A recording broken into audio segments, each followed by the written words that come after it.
If you want to know how bad things have gotten within the Republican Party, and not the politicians, but the actual voters, then take a look at this new poll. According to a new poll published by the Daily Beast earlier this week, 19% of self-identified Republicans actually have a favorable opinion of Kim Jong-un.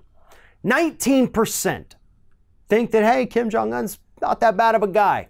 Meanwhile, only 17% have a favorable view of Democratic House Minority Leader Nancy Pelosi.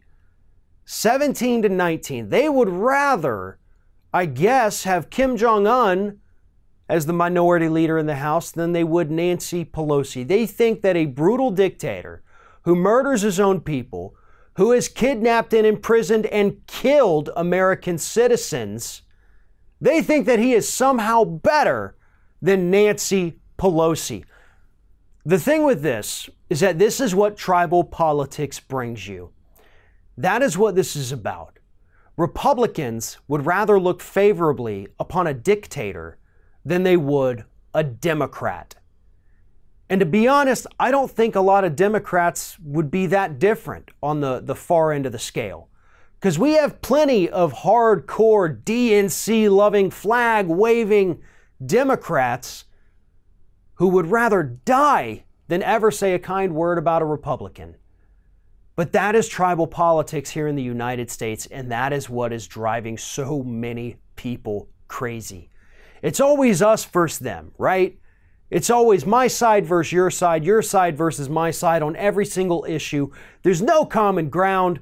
We're always fighting. You're always wrong. I'm always right. But that's not how it is. The Democrats in this country have screwed things up plenty. The Republicans have screwed things up a lot more than that. But none of them are perfect.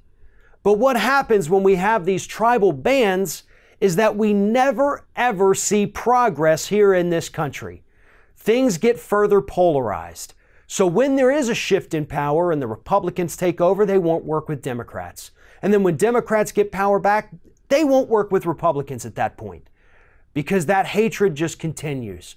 The constituents, some of them, not most of them, but some of them carry that as well.